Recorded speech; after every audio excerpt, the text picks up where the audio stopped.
A'udzubillahi minasyaitonirrajim. Bismillahirrahmanirrahim. Alhamdulillahirabbil alamin wassalatu wassalamu ala asyrafil anbiya'i wal mursalin wa ala alihi wa sahbihi ajma'in. Subhanaka la ilma lana illa ma 'allamtana innaka antal alimul hakim. Allahumma rabbi shrah li sadri wa yassir li amri wa hlul 'uqdatam min lisani yafqahu qawli. Jadi hari ini kita awalkan sedikit ini kelas kita kerana Ustaz tengah ada masyaqqah. Kita lagi masih buat usul yang ke-14, mengetahui kesinambungan di antara dalil dan madlul pada sumpah dalam Al-Quran. Baik, sebelum hari ini kita dah bincang sedikit tentang tajuk sumpah, tentang adat ataupun bahagian-bahagian sumpah yang membentuk satu sumpah, dan itu terbagi daripada adat sumpah ataupun adat qasam, huruf-hurufnya, muqsam bih, muqsam alaih, tujuan sumpah, dan juga ahwal mukhatabin bi jumlatil qasam. Jadi oleh kerana perbincangan tentang tajuk-tajuk tersebut sebenarnya agak detail ataupun agak halus, agak dalam perinciannya, menyentuh kita kata ilmu tata bahasa dan tentang berlaku hazaf, mahzuf, takdir dan seumpamanya. Jadi anda rasa eloklah kita kongsi sedikit tentang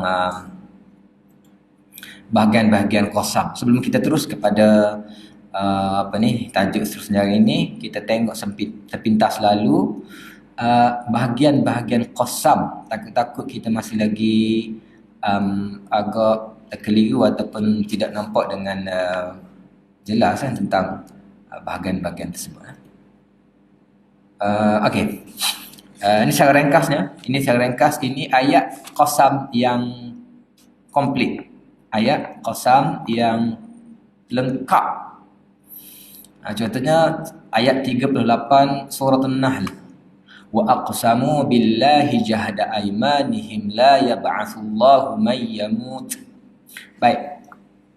Wa aqsamu itu dipanggil fa'il qasam. Fa'il qasam dia ada dua. Aqsama dengan halafa. Aqsamu billah, dalam ayat lain wa yahlifuna billah. Okey. Half dan qasam. Dua fa'il. Ini dipanggil fa'il qasam. Cuma fa'il qasam ini dia tak banyak disebut. Kenapa? Nanti kita akan jelaskanlah. Baik. Wa aqsamu adalah fa'il qasam. Billah ja dan majrur tersebut dipanggil muqsam bih. Muqsam bih. Ba itu adalah adat qasamnya ataupun kita panggil apa ni? Huruf qasamnya, ba. Dan Allah itu adalah muqsam bih. Yang maksudnya Allah itu yang kita panggil dijadikan tempat untuk pergantungan, diqasab, disumpahkan dengannya adalah Allah. Jadi wa aqsamu billah, dan mereka bersumpah dengan Allah jahda aimanihim, dengan sungguh-sungguhnya. Mana dia punya jawabnya adalah la yab'atsullahu man yamut. Sumpah mereka ialah la yab'atsullahu man yamut, bahawa Allah tidak akan membangkitkan orang yang sudah mati. Baik. Ini adalah contoh qasam yang lengkap. Tetapi kadang-kadang kita tengok ada yang tidak yang warna merah tu, dia punya adat qasam, banyak yang tidak ditulis ataupun tidak ada dalam Al-Quran. Okey. Hanya disebut billah ataupun jar dan majrur di sini ataupun muqsam bih dan jawab dia. Jadi billahi wa aqsamu yang merah tu adalah fi'il qasam, billah muqsam bih, dan la yab'atsullah adalah muqsam alaih. Muqsam alaih. Baik.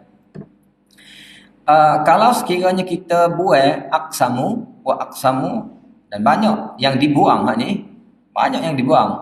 Tak dalam Al-Quran ataupun dalam bahasa Arab dibuang. Kenapa dibuang? Sebab benda itu sudah maklum sangat.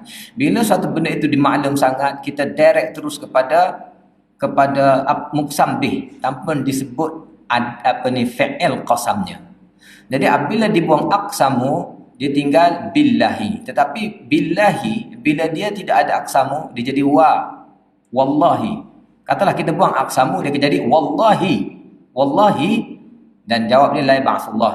Wallahi, demi Allah, la yab'atsullah man yamut. Sebab apa? Sebab kalau aqsamu ni dia kena dengan ba. Aqsamu ataupun halafu, dia punya fa'il lah, fa'il aqsama dan halafa itu dia mesti mutaaddi dengan ba. Sebab di sini aqsamu billah. Tetapi kalau dia tak ada, dia boleh datang dengan pelbagai.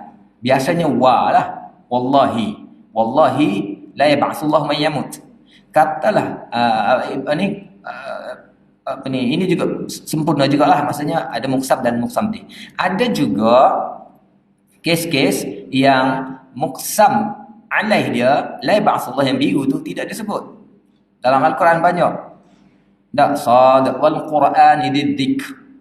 Dia hanya sebut wal Qur'an dzikr. Mana dia punya jawab dia tak disebut. Ada juga yang biru tu ataupun kita panggil jawab syarat muqsam alaih tidak disebut. Ada juga yang kadang-kadang hanya disebut jawab syaratnya. Dia punya muqsam bih tidak disebut. Muqsam bih tidak disebut. Banyak kita tengok dah kita kejebol lepas ni muqsam bih yang tidak disebut. Okey. Ni biar kita jelas sikit. Nampak apa itu fi'il qasam, apa itu jawab syarat, apa itu ayat qasam dan jawab qasam. Ataupun dalam istilahnya kita pakai muqsam bih dan muqsam alaih. Muqsam bih dan muqsam alaih. Itu satu contoh untuk kita jelaskan sebelum kita pergi ke tajuk-tajuk yang lain. Yang kedua, okey, wa uqsimu bin najm, apa ni contohnya? Baik, wan najmi idza hawa. Wan najmi idza hawa. Okey, wan najmi idza hawa ini ada dalam Al-Quran. Apa yang tidak disebut di sini? Fi'il qasamnya. Sebab kalau fi'il qasamnya sebut wa uqsimu. Sini siapa yang bersumpah Allah bersumpah wan najmi idza hawa, dan demi an-najm, demi bintang. Baik, wan najmi ini adalah muqsam bih. Kalau didatangkan fi'ilnya dia jadi wa uqsimu, dan waw itu akan bertukar kepada ba sebab mutaaddinya huruf-huruf qasam adalah dengan huruf ba selaku huruf qasam yang asal. Okey, biar kita terang antara dua ni sebelum kita pergi ke tajuk-tajuk selepasnya. Baik. Jadi kalau nak kira kita hari ni sambung ke tajuk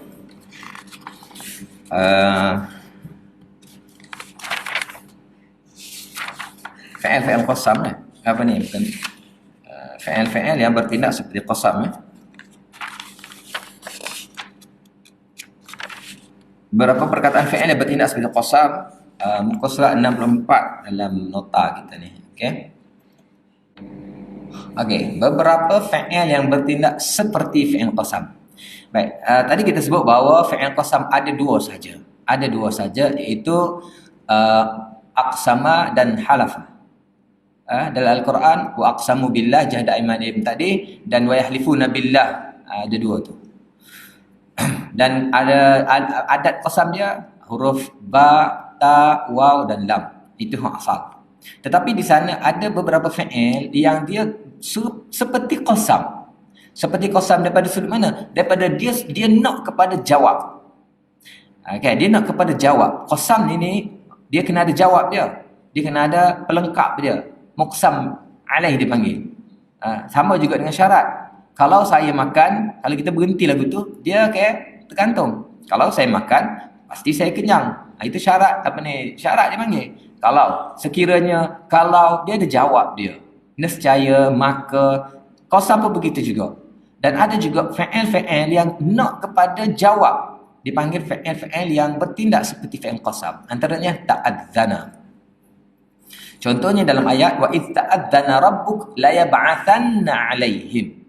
Jadi ta'adzana di sini maksudnya apabila Allah mengisytiharkan, Allah memberi mewar-warkan. Apabila Tuhan engkau mewar-warkan la yub'atsanna 'alaihim, itu adalah jawab kepada ta'adzana. Macam mana jawab? Cuba tengok ada lam tu. Dia bermula dengan lam, sama ke dengan qasam, ada lam, ada qad. Jadi ni fa'il ini juga dia bertindak seperti qasam. Maksudnya dia ada makna qasam. Ada makna qasam sebab dia ada jawabnya. Kuat jugalah dia ni. Kuat sekuat qasam. Okey, yang seterusnya ahada. Ahada bermaksud berjanji. Walaqad kanu ahadullah min qabl. Sungguhnya mereka sebelum itu telah mengadakan perjanjian dengan Allah. La yuwallunal adbar. Apa perjanjian mereka dengan Allah? Mereka berjanji tidak akan berpaling ke belakang. Jadi la yuwallunal adbar adalah jawab kepada ahadu. Okey. Jadi ahadu juga seperti qasam yang menghendaki ataupun menuntut jawab. Dia panggil menuntut jawab. Yang ketiga tamat. Wa tamat kalimatu rabbuk. Wa tamat kalimatu rabbik. Dan sempurnalah kalimah Tuhan engkau. La'amla'anna jahannama minal jinnati wan nas ajma'in. Apakah apa dia? Dia nak jawab dia. Wa tamnat kalimatu rabbik, sudah sempurnalah kalimah ataupun keputusan Tuhan engkau, iaitu la'amla'anna jahannam, aku pasti akan penuhkan jahannam ini dengan jin dan manusia. Jadi la'amla'anna itu adalah jawab kepada tammat. Sebab itu dia bermula dengan lam. Kita ingat kan, kalaulah jawab syarat ataupun jawab dalam bentuk frasa ataupun jumlah khabariyah, dia ada kata tambahan lam ko qad ko kan. Tapi kalau hak dalam bentuk insyaiyah, istintafi, itu tidak perlu. Jadi hak ni jawab ni. La yuwallu la amla'anna, jawab. Bila jawab gini maknanya fa'il itu juga seperti qasam.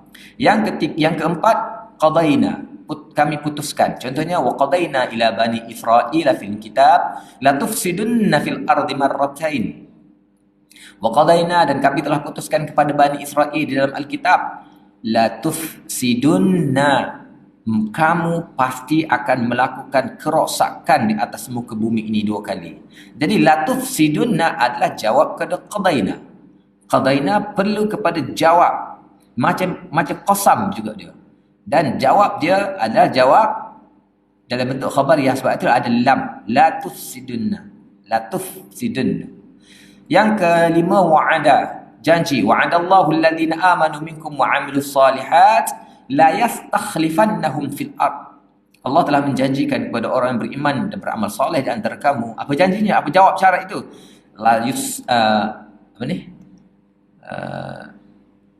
La yastakhlifannahum fil ard. Mereka pasti akan menguasai, menjadi khalifah di atas muka bumi ini. Jadi la yastakhlifannahum itu adalah jawab kepada wa'ada. Jadi perkataan-perkataan itu sama dengan sumpah. Az-Zamakhsyari mengatakan qasamnya dibuang, takdirnya wa'adahumullah, wa aqsama. Wa'adahumullah tu wa aqsama la yastakhlifannahum. Mereka telah berjanji dengan Allah, wa aqsama, dan Allah telah bersumpah, la yastakhlifannahum.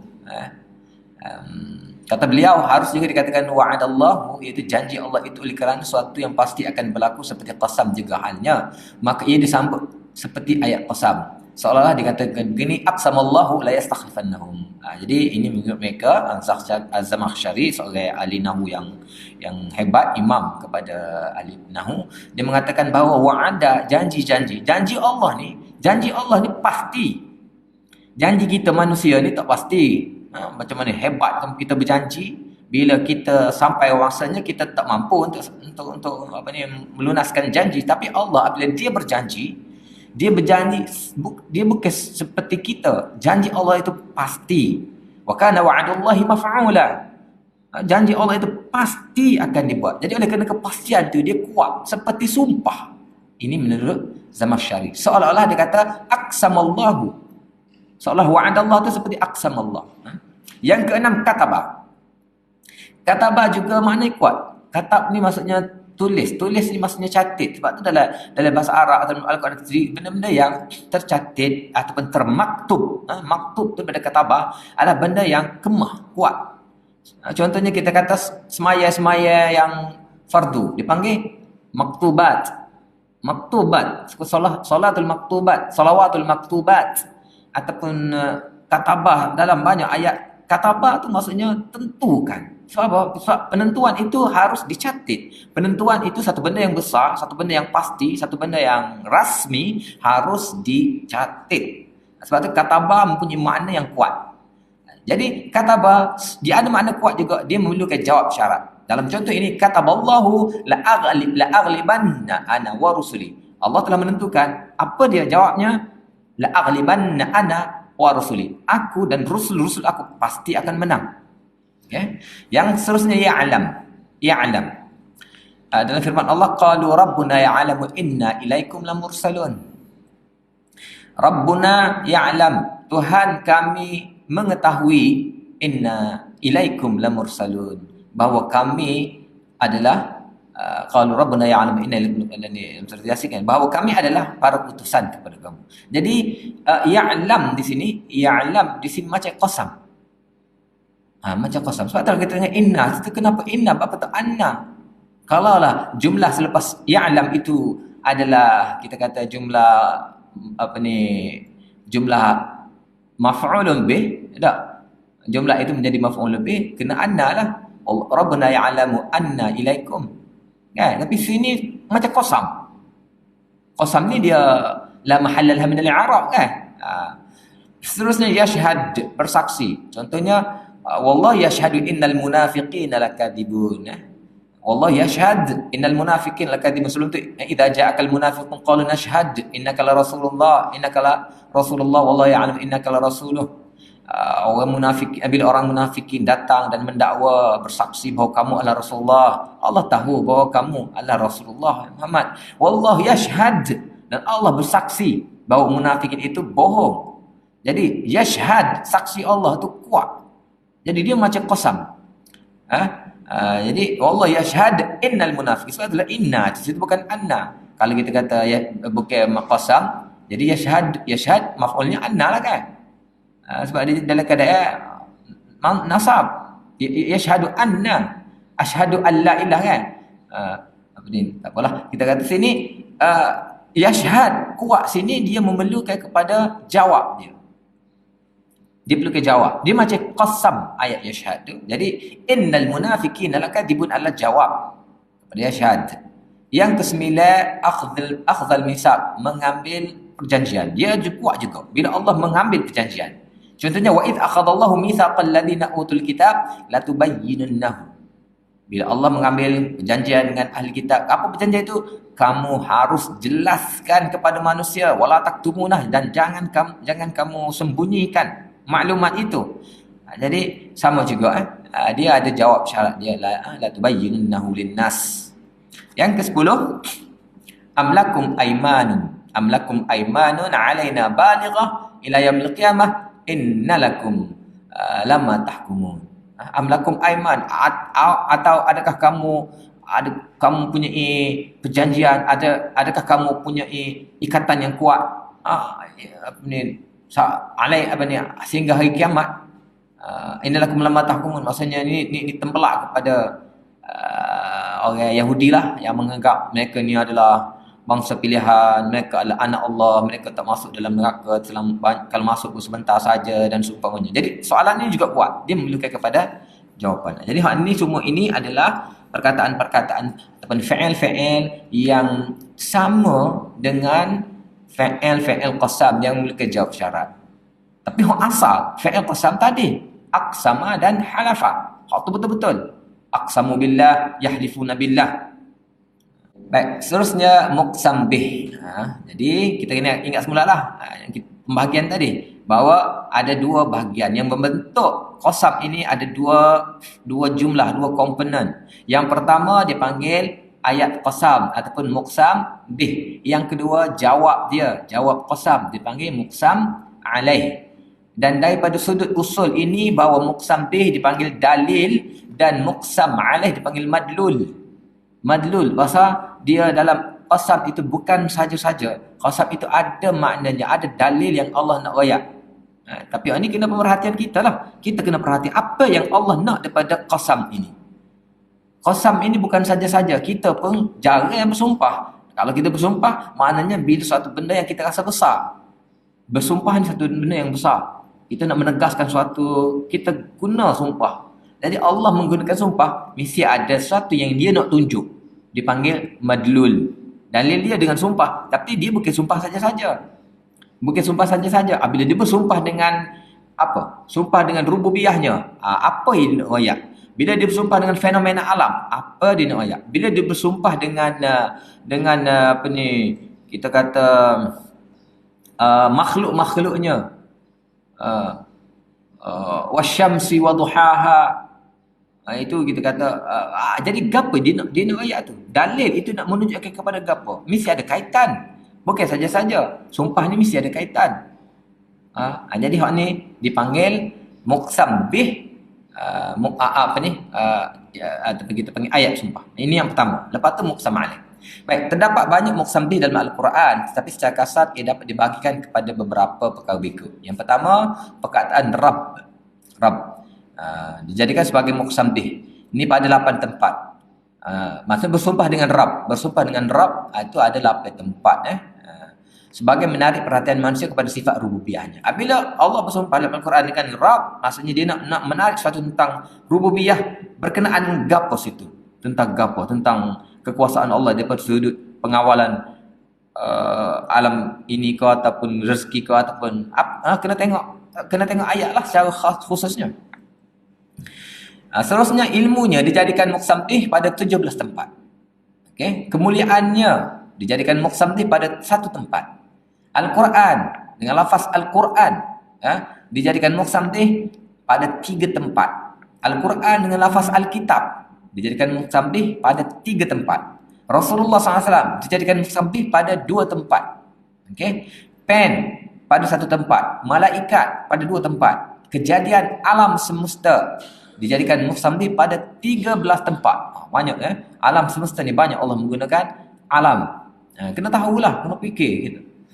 Hari kiamat dijadikan muqsam bih pada beberapa tempat. Okay. Ayat 38 hingga 40 surah Al-Haqqah di bawah merupakan sumpah Allah yang paling tuntas, yang paling komprehensif, yang paling lengkap. Kerana dia mengumpulkan segala yang dapat disaksikan dengan segala yang gaib dan yang dapat disaksikan dan yang gaib sebagai muqsam bih. Ini sumpah yang paling luas, yang paling menyeluruh. Muqsam bih dia tu, bukan muqsam alaih, muqsam bih dia tu. Allah menggunakan apa yang disumpah itu paling menyeluruh. Apa dia? Allah kata, "Fala uqsimu bima tubsiruna wa ma la tubsirun, innahu laqaulu rasulin karim fi kitabim maknun, la yamassuhu illa al-mutahharun, tanzilun min rabbil alamin." Fala uqsimu bima tubsirun. Uqsimu, dia bawa sini. Jari-jari ada kan? Tadi kita jumpa dah aqsimu billah jahannam ini. Sini pada pula fala uqsimu. Jadi apa ni? Hak mari dengan fi'il qasam ni tak banyak sangat sebenarnya. Baik. Fala uqsimu bima tubsirun. Uqsimu ini kata Allah. Uqsimu adalah fi'ilnya. Mana dia punya muqsam bih? Bima. Ba tu huruf asal kepada qasam. Ma tubsirun adalah objek apa ni kita kata muqsam bih dia lah. Ma tubsirun, apa yang kamu dapat lihat atau kamu dapat saksikan. Wa ma la tubsirun, dan apa yang kamu tidak dapat lihat. Sumpah Allah di sini dengan semua benda. Apa yang aku bersumpah dengan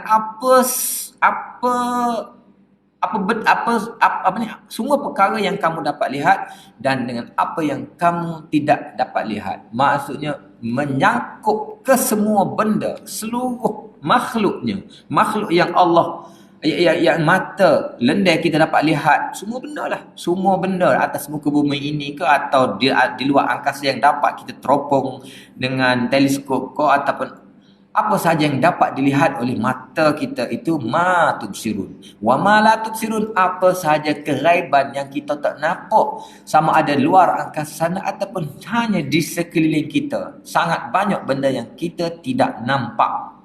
Semua itu menjadi objek kepada qasam Allah SWT. Ini paling luas. Dan gapo dia tu? Mesti besar tu. Mesti besar tu. Dia nak bersumpah dengan gapo tu? Mesti besar. Dia nak bersumpah bahawa ataupun muqsam alaihi dia innahu laqaulu rasulin karim, bahawa ianya Al-Quran itu adalah kata-kata Rasul yang mulia. Rasul sini siapa sini? Kerana ayat lah. Itu adalah maksudnya kata-kata Jibril.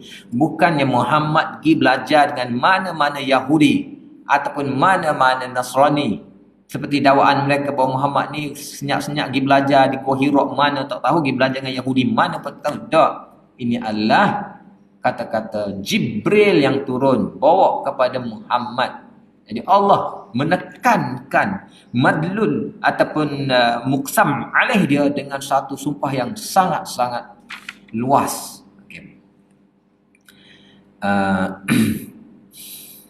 Dalam Al-Quran hanya pada 8 tempat saja perkataan Rabb digunakan sebagai muqsam bih. Pada tempat-tempat yang lain semua yang dijadikan sebagai muqsam bih adalah makhluk ciptaannya. Kepada Allah semuanya boleh dijadikan muqsam bih, tetapi kepada manusia menjadikan sesuatu yang lain selain Allah sebagai muqsam bih merupakan kesyirikan. Sebab itulah kita tidak boleh bersumpah melainkan hanya dengan nama Allah ataupun sifat Allah lah. Jadi dengan Allah sajalah, sama ada nama dia ataupun sifat dia.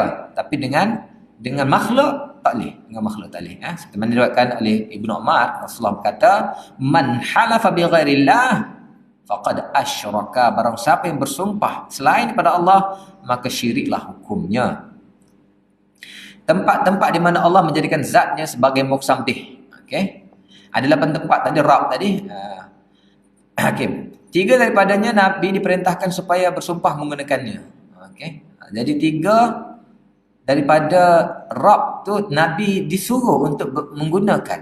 Nabi diperintahkan untuk bersumpah menggunakan Rabb. Contohnya dalam surah As-Sabah, qala alladziina kafaru la ta'tina as-sa'ah qul bala wa rabbi.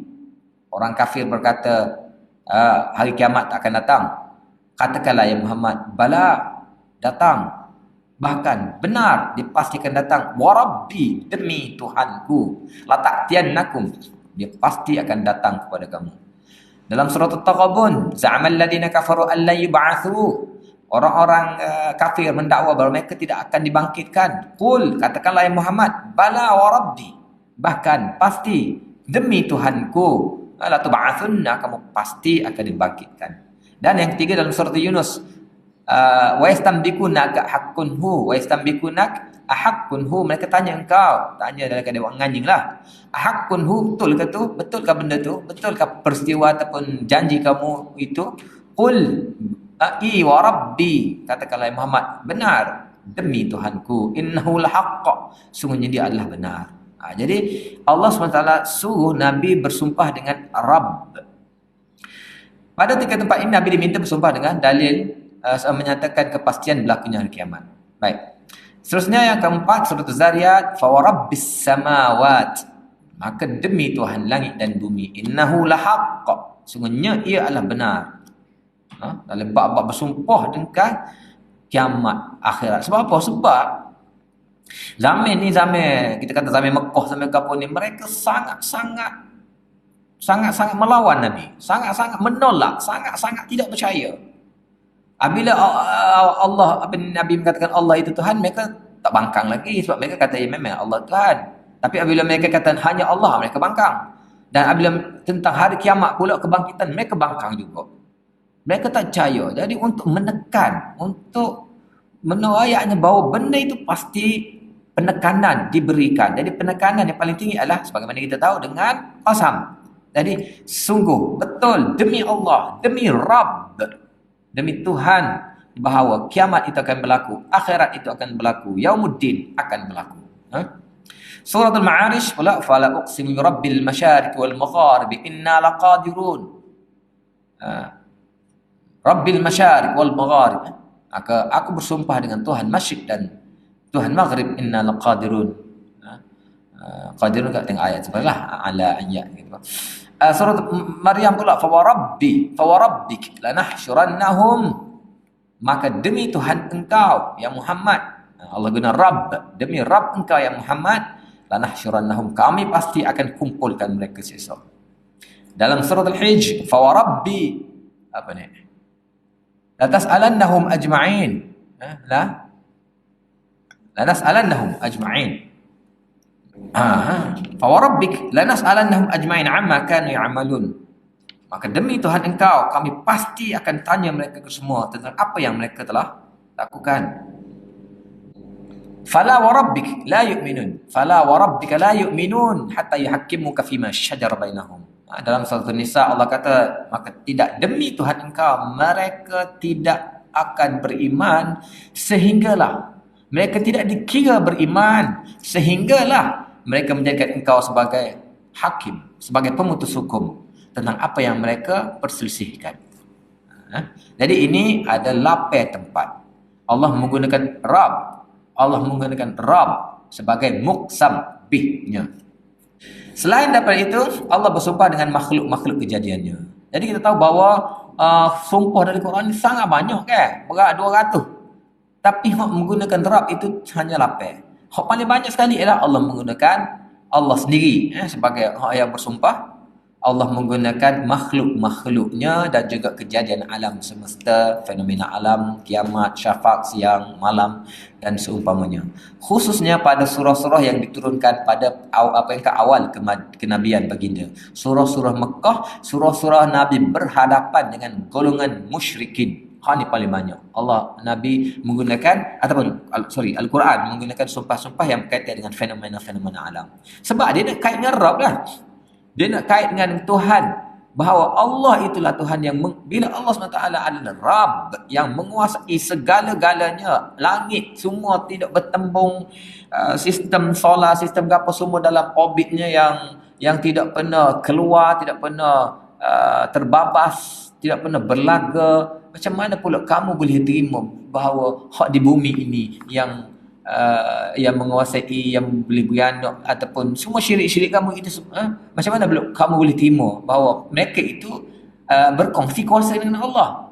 Allah itu maha kuasa, Allah lah Rabb pada ke semua benda. Alam semesta yang besar ini malah kamu sendiri, dalam diri kamu sendiri, kehidupan kamu semua adalah di bawah kuasa, di bawah rahmat Allah SWT. Jadi untuk menegaskan tersebut, pada peringkat itu banyak Allah menggunakan sumpah tentang alam. So yang kedua, begitu juga tentang apa panggil, tentang kiamat, tentang pemusnahan ataupun pembinasaan kaum-kaum yang melawan. Itu juga Allah banyak guna benda-benda lagu ni, untuk khusus kepada musyrikin pada peringkat itulah. Az-Zarkashi dalam Burhan fi Ulum Al-Quran menulis di permulaan 15 surah Al-Quran Allah tidak bersumpah dengan namanya, sebaliknya dengan makhluk-makhluk kejadiannya. Jadi surah-surah tersebut ialah As-Saffat, Az-Zariyat, At-Tur, An-Najm, Al-Mursalat, An-Nazi'at, Al-Buruj, Al-Tariq, Al-Fajr, Al-Syams, Al-Lail, Al-Duha, At-Tin, Al-Adiyat dan Al-Asr. Jadi surah-surah ini Allah tidak guna nama dia, tidak guna nama dia, tapi guna tadilah. Okay. Kenapa Allah bersumpah dengan kejadian alam? Ni kita kena tahu. Kita tidak boleh bersumpah dengan selain pada Allah. Makhluk tidak boleh menjadi objek sumpahan kita, ataupun kita kata kita muqsam bih kita. Hanya Allah saja. Tapi Allah boleh. Kenapa Allah bersumpah? Antara jawapannya, sebab kita kata antara, sebab kita tak tahu, Nabi tak pernah tafsir pun. Nabi tak pernah wayak ataupun Allah tak pernah wayak. Jadi kita sendirilah Allah biarkan kepada kita untuk berfikir, untuk merenung. Kenapa? Kita bukan maksudnya umat Muhammad ni umat yang cerdik, yang kena fikir sendiri, yang kena fikir, kena renung, kena tengok, kena baca ayat pertama pun Iqra, kan? Jadi banyak sangat benda-benda yang tidak apa panggil, tidak ditafsirkan, tidak disyarahkan, tidak dikupas oleh Al-Quran ataupun Al-Hadis. Tapi Allah biarkan seolah-olah fikir sendiri. Kan? Sebab itulah kita kata antara jawapannya. Tak boleh kata ini mesti, tak boleh. Tak boleh kata mesti sebab kita tak tahu. Kemungkinan ini yang ditemui oleh sebahagian ulama, kemungkinan ada lagi kita tak pasti yang ditemui oleh ulama yang lain lagi, mengikut sokongan-sokongan yang lain pula. Mungkinlah kita katakan sebab kita tidak pernah menutup pintu apa kita panggil tafsiran ni. Tidak kata tafsir ini berhenti seperti mana orang menutup pintu ijtihad. Tafsir tidak boleh ditutup sebab Allah membuka, sentiasa membuka hati-hati, minda-minda kita kata umat-umat yang bersih hatinya untuk berfikir, untuk merenung sebab Allah zaman ataupun kita kata tempoh untuk berfikir, merenung melalui ayat-ayat afala taqilun, afala tafakkarun, afala tadabbarun tersebut bukan terhenti kepada zaman salaf atau zaman-zaman tertentu. Dia terbuka sampai bila-bila. Sampai bila-bila. Jadi sebab itulah kita kata antara jawapannya. Bukan semestinya ni saja. Mungkin kalau kita sendiri jumpa, mungkin kita boleh masukkan, kan? Listkan di sini. Baik, sumpah Allah dengan fenomena alam atau makhluk-makhluknya hanya pada zahir sahaja. Jawapan yang pertama. Sedangkan muqsam bih sebenarnya adalah suatu yang mahzuf, iaitu Rabb. Sebenarnya walaupun kita nampak macam wasyamsi, demi matahari, sebenarnya bukan wasyamsi. Warabbissyamsi. Ini satu jawapan. Warabbissyamsi. Wal fajr. Sebenarnya bukan fajar itu yang muqsam bih, tapi warabbil fajr. Itu mahzuf. Itu jawapan yang pertama lah. Contohnya tin wa zaitun warabbit tin wa zaitun. Itu jawapan pertama. Jawapan yang kedua, oleh kerana Al-Quran diturunkan dalam bahasa Arab, jadi penggunaan bahasa Arab diambil kira. Orang-orang Arab apabila mereka hendak menguatkan suatu cerita atau membuktikan kebenarannya, mereka menggunakan sumpah. Maka begitulah juga Allah menggunakan gaya bahasa sumpah apabila hendak menguatkan sesuatu cerita atau membuktikan kebenarannya. Hakikatnya Anda baru dapat membuatkan seorang percaya kepada apa yang Anda sampaikan kepadanya dan memuaskan hatinya apabila ia disokong dengan salah satu daripada dua perkara. Okay? Iaitu dengan mengemukakan saksi, yang kedua bersumpah. Kedua-duanya telah digunakan oleh Allah di dalam Al-Quran. Okay. Jadi ini Allah menggunakan bahasa kita sendiri juga, bahasa Arab ataupun uruf manusia juga. Apabila nak menguatkan sesuatu, dia bersumpah. Dan kita kata macam siapa sekarang pun katalah dalam kes apa-apa kita yang pertama saksi yang perlu sumpah kan, dalam court pun kita masih lagi menggunakan sumpah tersebut. Kena letak kalau kita tak tangan atas Quran ataupun kalau Kristian kita atas Bible ke kan, bersumpah bahawa apa yang saya cakap ni benar, tidak ada lain selain daripada kebenaran. Itu sumpah dipanggil. Sumpah biar biar betul-betul, bukan main-main, bukan prank kau apa kan. Walaupun kita kata iyalah duduk di dalam mahkamah dah tu mana tak kena prank lagi, nak gogol lagi di mahkamah. Betul dah, tapi kena juga sebut, lafazkan sumpah. Selain daripada yang pertama tadi saksi lah. Jadi Allah Subhanahu Wa Taala sama juga menggunakan bahasa mereka juga bahawa sumpah. Okey. Jadi sumpah ni bukan saja orang-orang Arab dulu. Mungkinlah pak kita juga pun kan. Kita orang Melayu pun mungkin gitu juga. Sebab tu kita jarang bersumpah. Sebab sumpah-sumpah ni kita percaya kalau kita langgar, kita akan dimakan sumpah. Sumpah ni suatu benda apa panggil? Dia ada apa? Kalau raja dia dibagi tulah. Sumpah ni apa? Dia ada karma. Dia ada kuasa. Maksudnya kalau langgar sumpah akan makan diri. Sebab tu orang tak bersumpah main-main. Jadi oleh kerana kamu bersumpah untuk mengatakan kamu tidak bermain-main, maka kita tidak bermain-main. Jadi kamu juga sesama kamu bila mendengar suatu sumpah, kamu akan memberikan fokus ataupun konsentrasi yang berbeza daripada tanpa sumpah. Maka Al-Quran pun begitu. Perhatikan ayat tersebut. Okey. Itu jawapan yang kedua. Jawapan yang ketiga, apabila Allah bersumpah dengan fenomena alam dan makhluk-makhluk ciptaannya, ia menunjukkan kelebihan, kepentingan, kegunaan, khasiat yang ada padanya. Maksudnya apa yang Allah jadikan. Sebab bukan semua benda pun Allah jadikan sumpah. Bukan semua benda pun. Benda yang terpilih saja. Benda-benda pilihan. Bukan semua benda. Maksudnya benda, bila Allah bersumpah dengan, apa kita kata, wattin, wazzaitun kau, kalau kita kata berujuk kepada makna asal tin dan zaitun, ataupun apa sajalah makhluk-makhluk yang lain, mesti ada sesuatu di sebaliknya. Kepentingan, kalau ada khasiat-khasiat, kalau ada maksud di sebalik ke, kan. Jadi kita tidak boleh mengabaikannya, kena tengok apa maksud dia, kan. Yang keempat, menurut Ibnul Qayyim, apabila Allah bersumpah dengan fenomena alam dan makhluk-makhluk ciptaannya, maka ia mengisyaratkan kepada zat Tuhan yang maha berkuasa dan sifat-sifat Tuhan yang ada kaitan dengan kejadian dan penciptaannya. Ia juga merupakan dalil, bukti dan saksi bagi adanya Tuhan yang punya sifat-sifat yang sempurna. Hakikatnya sama seperti bersumpah dengan zat sendiri. Maksudnya, jawapan keempat, jawapan daripada Ibn Qayyim, kena tengok kepada apa yang Allah gunakan sebagai muqsam bih itu. Jadi dia mengisyaratkan kepada zat Tuhan yang maha berkuasa. Maksudnya seperti tadi juga, lebih kurang yang pertama tadi, maksudnya jangan fokus kepada benda yang muqsam bih, tapi di sebaliknya. Maksudnya Rabb, dia kata tadi warab, ini lebih halus lagi. Apa rububiyah di sebalik hak dia ayat tu. Muqsam bih dia tu, kejadian alam kau gapo tu, ada suatu benda yang Allah isyaratkan bahawa ianya adalah bukan, katalah kejadian alam, fenomena alam, bukan ianya terjadi dengan sendiri. Kadang-kadang kita sebut alam semula jadi. Bukan semula jadi. Perkataan alam semula jadi adalah silap.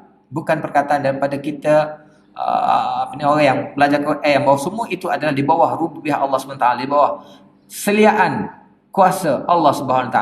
Maksudnya apa sahaja. Sudut pandang kita bukan sudut pandang seperti saintis, sudut pandang seperti ahli astrologi ataupun siapa saja yang memandangnya bahawa ianya berlaku tanpa campur tangan Tuhan. Ianya adalah nature. Benda ni bukan semata, bukan nature. Ya, benda tu kita kategori sebagai nature, tetapi dia berlaku dengan kehendak dan ada sebabnya daripada Rabb, daripada Tuhan. Maksudnya kita kena tengok situ, bukan saja-saja. Okay? Malam dan siang. Dan kita tengok malam dan siang ke apa Tuhan kadang-kadang suruh cetuskan berfikir. Baca ayat tentang ikhtilafil lail wan nahar. Dia bukan benda kecil. Dan sampai sekarang orang masih lagi berselisih pendapat tentang malam siang, kejadian malam dan siang. Kan? Baik, yang kelima, makhluk-makhluk ciptaan Allah SWT yang dijadikan sebagai muqsam bih sebenarnya adalah dalil yang menunjukkan kebenaran muqsam alaih. Maksudnya dia bukan saja-saja. Antara muqsam bih dan muqsam alaih, maksudnya Allah bukan hanya tangkap muat lah. Bukan hanya saja-saja ambil untuk dikait. Sebab dia ada, lepas ni ada tajuk dia pula. Kaitan muqsam bih dan muqsam alaih. Bila Allah cerita tentang muqsam bih dia, muqsam alaih dia ada kaitan. Kenapa bila sebut laqad khalaqnal insana fi ahsani taqwim, Allah menggunakan wattini wazzaitun wa hadzal baladil amin. Dia tak guna wal fajri wa layalin ashrin. Laqad khalaqnal insana fi summa radadna asfala safilin. Ada kaitan tu, ada kaitan tentang laqad khalaqnal insana fi ahsani taqwim summa radadna asfala safilin. Nak kita kaitkan dengan at-tin, az-zaitun, al-baladil amin. Ya. Jadi bukan saja-saja. Itu jawapan yang kelima. Okey, 5 jawapan antaranya lah, antara 5 jawapan. Mungkin ada jawapan lain, wallahu a'lam lah. Baik, seterusnya muqsam alaih pula. Ini komponen kedua daripada qasam. Yang pertama muqsam alaih. Muqsam alaih, ya ini hak itulah hak kita bersumpah dengan nama Allah wa rabbi, dan dengan Tuhan wasyamsi wa duha tu. Okey, itu dipanggil muqsam bih. Yang ni pula muqsam alaih. Muqsam alaih sebagai ayat jawab kepada qasam. Secara kasar, muqsam alaih dibagikan kepada beberapa seperti berikut.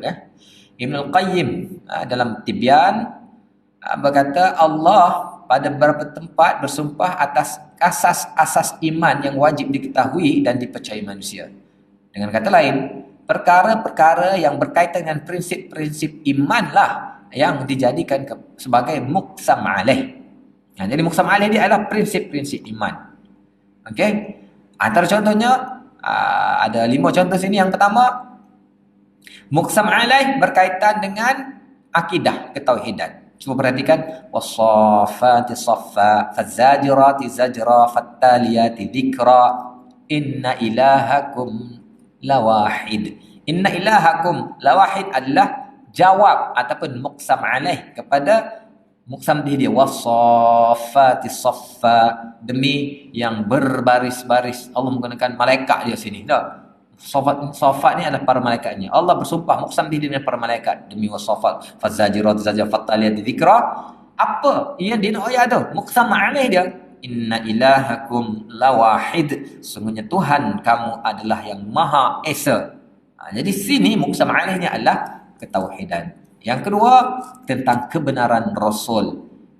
Contohnya Yasin wal Qur'anil Hakim innaka laminal mursalin. Innaka laminal mursalin adalah jawab ataupun muqsam alaih kepada sumpah wal Qur'anil Hakim. Dan sumpah di sini demi Al-Quran.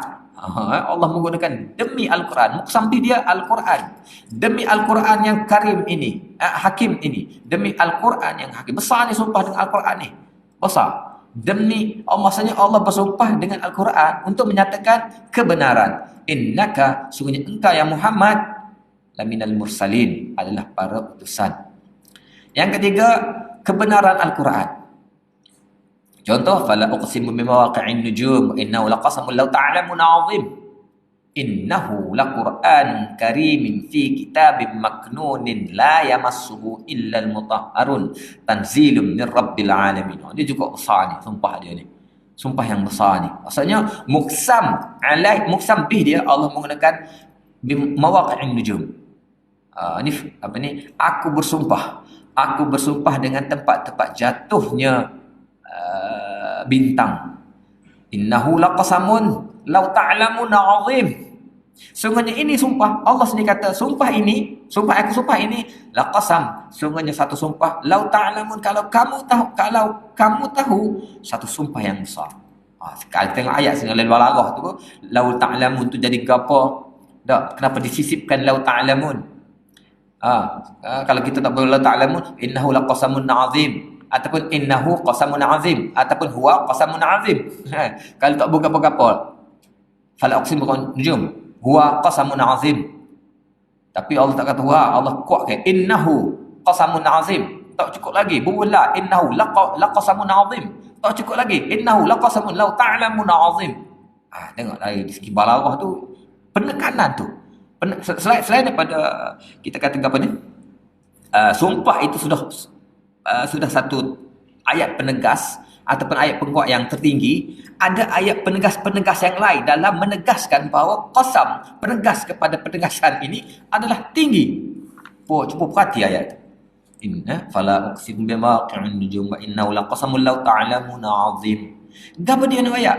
Apakah jawabnya? Apakah muqsam alaihnya? Innahu laqur'anun karim. Sungguhnya ia adalah Quran yang maha mulia dalam kitab yang maknun, yang tersimpan. La yamassuhu illa al-mutahharun. Tidak boleh menyentuhnya melainkan golongan yang disucikan sahaja. Tanzilum min rabbil alamin, turunnya daripada Rabb Tuhan sekalian alam. Ini panjanglah kena bahas ini. Baik.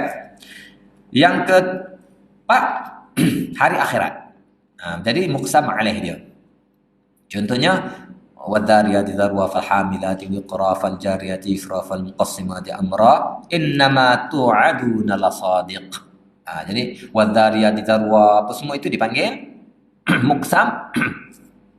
Muqsam bihnya wadhariyati dharwa falham. Dan muqsam alaih dia apa? Innama tu'aduna lasadiq. Sungguhnya apa yang kamu dijanjikan itu adalah benar-benar ataupun akan terjadi. Pasti benar terjadinya. Wa inna dina lawaqi', dan hari pembalasan itu. Ad-din sini pembalasan lah, bukan agama sini sama dengan Maliki Yaumiddin tu. Dan hari pembalasan itu ataupun pembalasan itu sendiri lawaqi', pasti akan terjadi. Tunggulah. Dan yang kelima, usaha, pekerjaan dan perihal manusia dijadikan sebagai muqsam alaih. Contohnya, wal-laili idza yaghsha wan-nahari idza tajalla wa ma khalaqad dzakara wal unsa inna sa'yakum lasyatta. Sumpah mana dia punya apa ni, muqsam dia wal lail, malam, demi malam, idza yaghsha, bila dia apa ni, menyelingkup, bila dia menjatuhkan, melabuhkan tirainya, kita kata tak, yaghsha, menutup.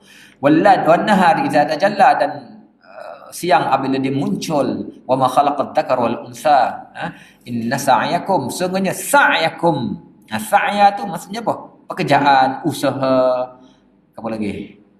Usaha lah kita kata. Menurut Ibn Al-Qayyim, sumpah diangkat untuk menguatkan muqsam alaih. Kerana itu muqsam alaih seharusnya termasuk dalam perkara-perkara yang elok dan munasabah kalau diangkat sumpah kerananya. Misalnya perkara-perkara gaib, perkara-perkara yang di luar jangkaan akal manusia, benda-benda zahir seperti matahari, bulan, malam, siang, langit, bumi dan sebagainya, memanglah elok dan sesuai untuk dijadikan muqsam bih. Tetapi ia tidak elok untuk tidak sesuai dijadikan sebagai muqsam alaih. Okey, ini Ibn Qayyim pula. Kita tengok antara muqsam bih dan muqsam alaih. Muqsam alaih cuma gitulah, muqsam alaih ni kita kalau kita nak bersumpah, tak boleh dah kita hanya guna nama Allah saja. Allah SWT lah. Allah SWT dia bebas untuk bersumpah dengan makhluk-makhluk ke apa. Tapi dia jadikan muqsam alaih itu adalah suatu benda-benda yang mulia, sebab dia nak mencetuskan sesuatu untuk kita fikir, benda-benda yang boleh membawa, yang kita katakan apa, yang ada nilai tambah dia. Bukan satu benda yang tak molek. Bukan sumpah itu satu benda macam kita sumpah sendiri dalam perkataan kita sumpah. Bukan sumpah itu maksud menyumpah. Itu benda tak molek kan.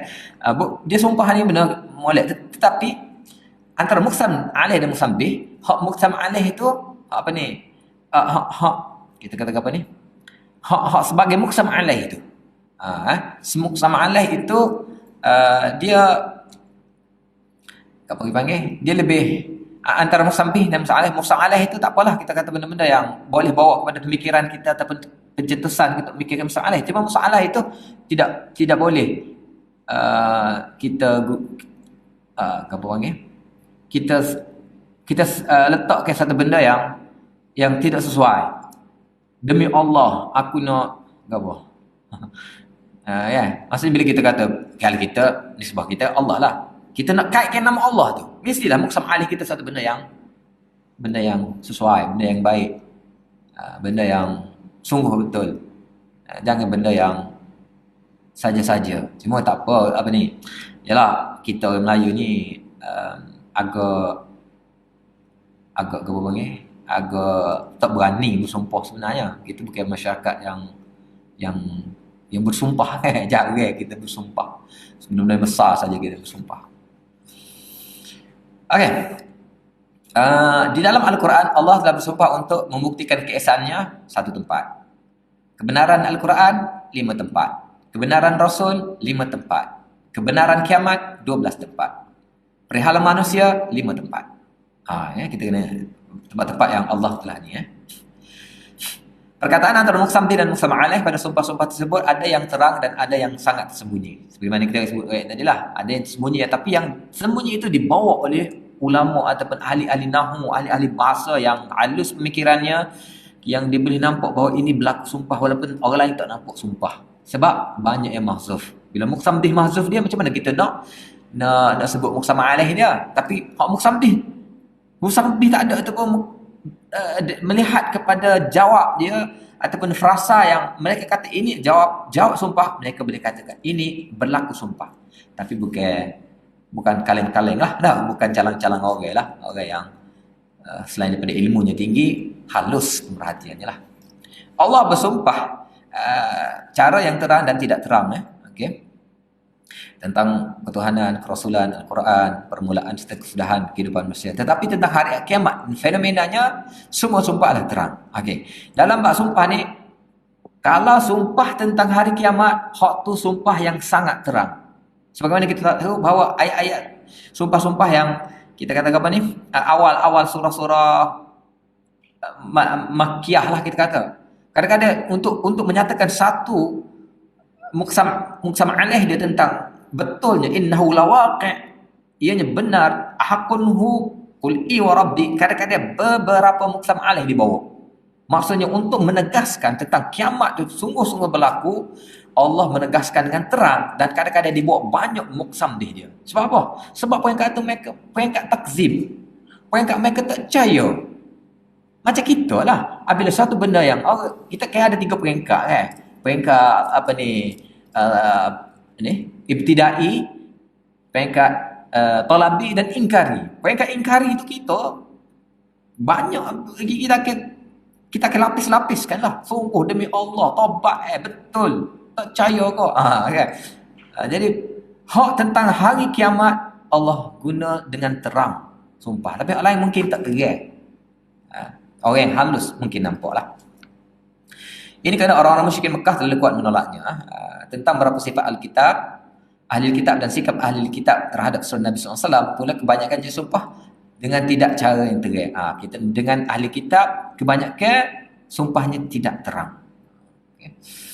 Antara yang membiasakan sumpah Allah dengan Al-Quran dengan sumpah-sumpah yang digunakan oleh orang Arab jahiliyah yang dapat dikesan melalui sastra Arab ialah skop muqsam alaih, dan Al-Quran jauh lebih tinggi berbanding muqsam alaih mereka. Okey. Orang Arab juga menggunakan sumpah. Allah juga menggunakan sumpah. Tetapi ada bezanya. Apa bezanya? Skop muqsam alaih dia hak tu satu ilmu pula, satu pemerhatian, satu ilmu, satu benda baru pula yang kita fikirkan, mencetuskan minda. Tapi skop pada muqsam alaih orang Arab, sekitar arak, sekitar mabuk, sekitar perempuan, sekitar benda-benda yang hayal, benda-benda yang kecil, remeh-temeh, perang, pergaduhan, menang, gitu sahaja, tidak mencetuskan idea. Okey? Samalah juga Allah menggunakan tasbih, tapi tasbih Allah sangat tinggi. Allah menggunakan seni-seni balaghah yang lain, tapi seninya tidak serupa. Kan? Perbezaan pendapat ulama tentang dibuang atau tidak dibuang ni muqsam alaih. Kita boleh lagi sikit tak? Kita ada. Okey. Muqsam apa ni? Muqsam alaih ni. Muqsam alaih ni kita kata dia adalah, kalau kita bagikan dua komponen yang melengkapkan sumpah, satu muqsam bih, satu muqsam alaih, frasa sumpah dan frasa jawab sumpah. Adakah frasa jawab sumpah itu boleh dihilangkan? Boleh dimahsufkan. Dan kita ada pentinglah sumpah ni untuk menyatakan dia. Sumpah-sumpah dibuat untuk menyatakan muqsam alaih. Bolehkah tak benda itu dibuang? Ada perbezaan pendapat lah. Ada perbezaan pendapat di kalangan ulama. Okey? Cuma bagaimanapun ia hanya berlaku pada 7. Maksudnya ada perbezaan-perbezaan itu pun kalau berlakulah pun paling banyaklah 7 tempat sahaja yang mana muqsam alaihnya dibuang. Jadi kita heran juga, macam mana muqsam alaih dibuang? Sedangkan muqsam alaih ni untuk orang sumpah ni mesti untuk menyatakan demi Allah demi Allah. Apa dia? Mesti nak ayat ke? Demi Allah. Gapo? Mesti ada di ayat benda. Okey, jadi adakah benda itu dibuang? Okey. Kita pergi tengok 7 tempat tersebut. Yang pertama, apabila muqsam alaih tidak diperlukan. Okey. Allah sumpah Allah semata-mata untuk menarik perhatian. Muqsam bih yang menunjukkan kekuasaannya. Muqsam bih sendiri sebenarnya sudah menunjukkan kepada muqsam alaih. Ada setengah tempat menurut setengah ulama lah. Okey, bukan semualah, bahawa tidak disebut itu sebabnya dalam muqsam bih itu sudah ada maksudnya. Contoh, Sad wal Qur'ani dzikr. Sad demi Al-Quran. Demi Al-Quran yang punya zikr ni. Jadi apa ini ayat? Apa lagi benda lebih besar daripada Al-Quran? Tak ada. Sebenarnya kaitan Quran juga. Gitulah maksudnya. Maksudnya tidak perlu disebutkan lagi. Sebab dalam muqsam bihnya, dalam muqsam bih dia tu sudah ada. Dia menggunakan Al-Quran tu, maksud apa ini ayat tentang Al-Quran zikr itu juga. Kalau ayat apa, serupalah juga. Lebih kurang itu juga. Okey? Yang pertama. Yang kedua, apabila ada dalil yang menunjukkannya. Ini begitu juga. Kan kita tengok Quran ni, salah satu seninya adalah ijaz. Ijaz ni ringkas. Penggunaan ringkas. Apabila sesuatu sudah ada, tak perlu disebut lagi. Untuk peringkasan. So, yang kedua, untuk mencetuskan minda, kita selaku pelajar Quran, pembaca Al-Quran, penelaah Al-Quran, berfikir. Benda tu automatically mencetuskan pemikiran kita suatu benda yang tak ada, tapi ditunjuk melalui dalil. Sebab tu hebatnya para ulama kita, ada sebenarnya orang yang tak nampak, dia nampak dalil yang dia nampak tu mungkin tidak menjadi dalil pada orang lain. Gagal dinampak oleh orang lain. Kan? Jadi kalau sudah ada dalilnya, tak perlu lagi. Tak? Contohnya ayat apa ni? Qalu lan nu'thiraka ala ma ja'ana minal bayyinati walladhi fatarana faqdi ma anta qad. Ni kata-kata siapa ni? Kata-kata apa ni? Saharat Fir'aun. Apa ni? Ahli sihir Fir'aun. Apabila dia dah terima bahawa apa yang Nabi Musa buat itu bukan sihir, bahawa apa yang Nabi Musa buat itu adalah benar, dan dia menerima bahawa Allah itu adalah Allah. Lalu Fir'aun marah. Fir'aun bila dia beriman, apa ni? Fir'aun marahlah, kenapa kamu beriman tanpa keizinan aku? Kan? Bacalah ayat tu. Lalu mereka katakan, qalu lan nu'thiraka ala ma ja'ana minal bayyinat. Mereka sepakat, ahli sihir mengatakan, kami sudah beriman, kami tidak akan melebihkan engkau lagi. Kami tidak akan takut lagi kepada engkau, wahai Fir'aun. Okey? Walladhi fatarana faqdi. Walladhi fatarana sini, wa ni mungkin orang lain tak kata wa sebagai waw ataf. Waw apa ni? Waw qasam. Mungkin orang lain kata waw lain, waw ataf kau waw istilah ikutlah. Tapi orang yang mengatakan sini adalah qasam, waw ini adalah waw qasam. Walladhi fatarana, demi Tuhan yang mencipta kami. Faqdi ma antaqad. Dia kata faqdi, wahai Fir'aun, buatlah apa ni, jatuhkanlah apa hukuman. Antaqad, engkau adalah qadi, engkau boleh jatuhkan hukum atas dunia ni. Tak apalah, dunia ni engkau buatlah macam mana. Lalu Fir'aun pun jatuh hukum yang inilah kemudian, kan. Jadi walladhi fatarana ini adalah muqsam bih. Mana muqsam alaih dia? Tak disebut. Okey. Jadi hak maksud apa? Lan nu'siraka. Walladhi fatarana lan nu'siraka. Dia punya jawab dia. Tak disebut maksud sini. Kita kata sebab apa tak sebut? Sebab ada dalil. Mana dalil dia? Dalil dia qalu lan nu'siraka tadi dah. Dia ada sebut dah tadi. Qalu lan nu'siraka. Mereka kata, ahli sihir kata, kami tidak akan takut pada engkau lagi. Kami tidak akan mengutamakan engkau lagi. Demi Tuhan kami. Kami tidak. Jawapannya serupa. Jadi tak perlu lah. Okay. Yang ketiga lah patutnya kan. Yang ketiga, muqsam alaih diadakan sepatutnya dimulai dengan huruf fa. Kan kita nak azanan ya. Ada berapa lagi? Kita habis sampai di sini. Ada semua 6. Contohnya qala sanashuddu 'adudaka bi akhika wa naj'al lakuma sultanan fala yasiluna ilaikuma bi ayatina antuma wa man ittaba'akumal ghalibun. Allah kata kami akan kuatkan engkau dengan apa ni, akhika, dengan adik ataupun abang kau Harun lah. Kita apalah. Bi ayatina sini. Bi ayatina di sini, bi ayatina dengan ayat-ayat kami. Sini ialah sebab bi itu mungkin banyak makna. Tapi orang yang mengatakan sini berlaku qasam, ba tu adalah ba qasam. Demi ayat-ayat kami. Demi ayat kami sebagai qasamnya kan. Dia punya tu frasa fala yasinu ilaikuma itu adalah dalil dia. Maksudnya kalau apa ni, kalau muqsam dia bi ayatina, mana muqsam alaih tidak disebut. Kalau datang didatangkan, kalau disebut, kalau mahzuf itu ditakdirkan lagu mana? Bi ayatina la yasiluna ilaikuma. Demi ayat-ayat kami mereka tidak akan dapat mengapa-apakan engkau. Apa-apa dia mahzufkan sebab sudah ada dalilnya.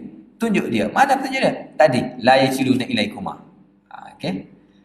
Yang keempat, mana muqsam alaih dimulakan dengan perkataan hal, wal fajr wal layalin 'ashr wasyafa'i wal watr wal laili idza yasr hal fi dzalika qasamul lidhi hijr. Mengikut Zamakhsyari, jawab qasamnya mahzuf, takdirnya la yu'adzibanna. Okey. La yu'adzibanna, mereka pasti akan diazab. Demi fajar, demi malam yang 10, demi ganjilan yang genapkan ganjil, demi malam apa ni, idayus hal fi dzalika qasam. Jadi sini ada jawab dia. Mana jawab dia? Sebab hal fi dzalika qasam itu bukan jawab. Mana jawab pada wal fajr wal, jawab dia la yu'adzaban. Mana dalil dia? Mana petunjuk dia? Ada hal. Okey. Dan yang kelima, di mana kelihatan semacam ada lam qasam dibuang. Contohnya was-sama'i dzatil buruj wal yawmil ma'ud wa syahidin wa mashhud qutila ashabul ukhdud. Qutila ashabul ukhdud sepatutnya ada lam, laqad ataupun lam dan qad, ataupun kalau tak buat laqutila ataupun laqad. Jadi tak disebut di situ. Jadi kalau orang kata gitu maksudnya qutila ashabul ukhdud bukan jawab lah. Jadi jawab dia apa? La tub'atsunna. La tub'atsunna. Jadi orang yang berpendapat bahawa belak mahzuf, kalau orang mengatakan bahawa aku tidak asal berhudi itu jawab, lainlah. Hak ni orang yang berpendapat bahawa hak muqsam alaihnya tidak disebut, bahawa jawapannya bukan aku tidak asal berhudud. Jawapannya adalah la tub'atsunna, kamu pasti akan dipanggil. Dan yang terakhir muqsam alaih biasanya disebut tetapi kadang-kadang dibuang, seperti wal fajr wal layalin 'ashr wasyafi'i wal watr wal laili idza yasr hal fi dzalika qasam lidhi hijr. Jawab qasam dibuang ialah la tub'atsunna ya kufar Makkah. Kalau tengok 5 ni lebih kurang dengan yang keempat dah. Yang keenam ni lebih kurang yang keempat. Okey, Allahu alam.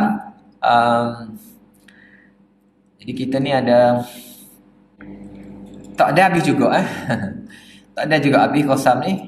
Macam mana nak sambung lepas asar ke tak? Kalau kita sambung lepas asar, insya-Allah kita boleh sempat habis apa ni? Usul yang ke-14 ni. Macam mana nak sambung lepas asar? Kita sambung lepas asar Kalau sambung lepas asar insya-Allah sempat habis. Esok kita dah boleh masuk usul yang ke-15. Sebab kita ni dah kena sebab 14 ni dia ni sikit. Dia banyak ni sikit lah. Tapi dia masuk lain mungkin dah lain dah sikit lah. Dia kita punya pembahasan ni detail ataupun sepanjang ni Jadi setakat adalah untuk ni, insya-Allah kita sambung lepas asar untuk kita habiskan usul ke-14. Wallahu a'lam. Subhanakallahumma wa bihamdika, asyhadu an la ilaha illa anta, astaghfiruka wa atubu ilaik. Subhanallah rabbil alamin.